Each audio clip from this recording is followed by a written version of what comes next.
റെജി ലൂക്കോസ്, നോക്കൂ, പരസ്യമായി വർഗീയത പറഞ്ഞു, വർഗീയതയ്ക്ക് തീവ്ര ഇസ്ലാമിസ്റ്റുകൾക്ക് വിധേയപ്പെട്ട് രണ്ട് മുന്നണികളും വോട്ട് തേടുന്നതിന്റെ നേർക്കാഴ്ചയായി മാറുന്നുവോ പേരാമ്പ്ര?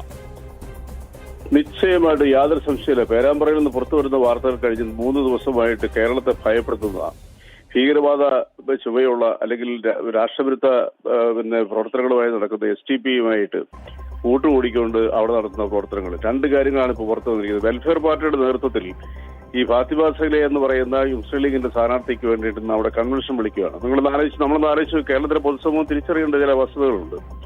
ഈ വെൽഫെയർ പാർട്ടി എന്ന് പറയുന്ന ജനാധിപത്യത്തിൽ വിശ്വസിക്കാത്ത, അതുപോലെ ഒരു മതരാഷ്ട്രം വേണമെന്ന് അവകാശപ്പെടുന്ന, അതിനുവേണ്ടിയിട്ട് പ്രവർത്തിക്കുന്ന മൗദൂദിയുടെ ഈ പാർട്ടി കേരളത്തിൽ UDF അധികാരത്തിൽ വന്നു കഴിഞ്ഞാൽ ഇവരായിരിക്കും കേരളത്തിനെ ഭരിക്കുന്നത് എന്ന കാര്യത്തിൽ എന്തൊരു സംശയമുണ്ട്. ഇവരുടെ നിയന്ത്രണത്തിലായിരിക്കും ഭരണം എന്ന കാര്യത്തിൽ യാതൊരു സംശയമില്ല. അപ്പോൾ ജനങ്ങൾ ചിന്തിക്കേണ്ടത് ഇങ്ങനെയുള്ള തീവ്ര വർഗീയ പ്രസ്ഥാനങ്ങളുമായിട്ട് കൂട്ടുകൂടി അധികാരത്തിലെത്താൻ വേണ്ടി, അതായത് ഈ വരാനിരിക്കുന്നതിന്റെ പരിച്ഛേദമാണ് നമ്മൾ ഇപ്പോൾ പേരാമ്പ്രയിൽ കാണുന്നത്.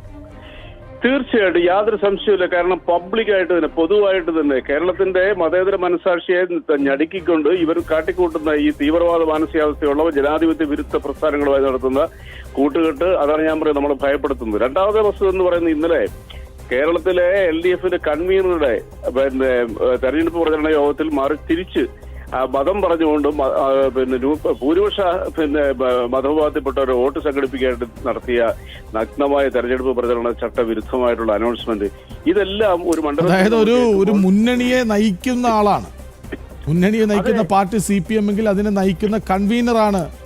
അതെ. ഇന്നലെ മാധ്യമങ്ങൾ റിപ്പോർട്ട് ചെയ്തത് ഇതിനകത്ത് യാതൊരു ഉടുപ്പുമില്ലാതെ TP രാമകൃഷ്ണൻ പറഞ്ഞൊരു പ്രസ്താവനയാണ് മാധ്യമങ്ങളിലൂടെ നടത്തിയത്. എന്താ, അങ്ങനെ ഒരു സംഭവം എന്റെ അറിവിലില്ല. ഇനി അങ്ങനെ ഉണ്ടായിട്ടുണ്ടെങ്കിൽ ഞങ്ങൾ തിരുത്തുന്നു. അപ്പൊ ഉണ്ടായിട്ടുണ്ടെങ്കിൽ തിരുത്തുന്നു പറഞ്ഞിട്ടുണ്ടെങ്കിൽ ഉറപ്പായിട്ടും ഉണ്ടായെന്നുള്ള ബോധ്യം കൊണ്ടാണ് ഞങ്ങൾ പറഞ്ഞത്.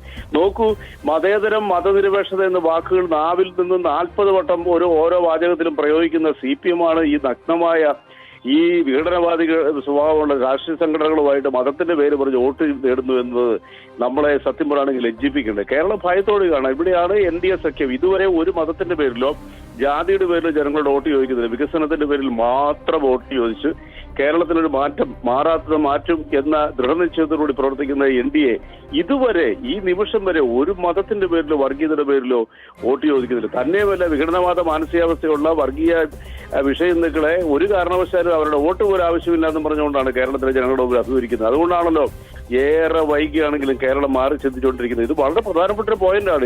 ഞങ്ങൾക്ക് ഗ്രാസ് റൂട്ടിൽ പ്രവർത്തിക്കുന്നവർക്ക് വളരെ വ്യക്തമായിട്ടറിയാം. പഴയതുപോലെയല്ല, ഇവരെ ഈ 2 മുന്നണിയും മാറ്റി ദേശത്തോടൊപ്പം പ്രവർത്തിക്കുന്ന, ദേശീയതയോടൊപ്പം പ്രവർത്തിക്കുന്ന, വികസനത്തോടൊപ്പം തന്നെ പങ്കുചേരാനായിട്ട് ആഗ്രഹിക്കുന്ന ജനങ്ങളുടെ ഒരു ഒഴുക്ക് തന്നെയാണ് കേരളത്തിൽ ഇപ്പോൾ നമുക്ക് കാണാൻ പറ്റുന്നത്. ഇപ്പൊ ഞങ്ങളൊക്കെ പങ്കെടുക്കുന്ന കൺവെൻഷനിലൊക്കെ വിവിധ മതവിഭാഗത്തിൽപ്പെട്ട ആളുകൾ കൂടുന്നു. ഞാനൊരു ഉദാഹരണം പറയാൻ ആഗ്രഹിക്കുക.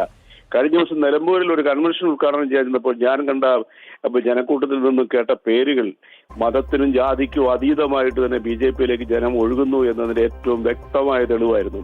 ഒരു കാര്യം ഉറപ്പായി കഴിഞ്ഞു, ജാതിയും മതവും പറഞ്ഞ് നമ്മളെ അകറ്റാൻ ശ്രമിക്കുന്ന ഈ LDF UDF കനത്ത വില ഈ ഇലക്ഷൻ നൽകേണ്ടി വരും.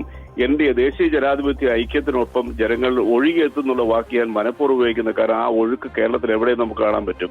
അതിലേക്ക് യാഥാർത്ഥ്യത്തിൽ ഊന്നിക്കൊണ്ട് നാടിന്റെ സുരക്ഷയ്ക്കും നാടിന്റെ വികസനത്തിന്, ആചാരങ്ങൾ സംരക്ഷിക്കുന്നതിനും വേണ്ടി ജനം ആശ്രയിക്കുന്ന ഒരൊറ്റ രാഷ്ട്രീയ കൂട്ടായ്മ എന്ന് പറയുന്നത് ഇപ്പൊ ഇന്ന് NDA മാറി. ശരി, നന്ദി റെജി ലൂക്കോസ് പ്രതികരിച്ചതിന്.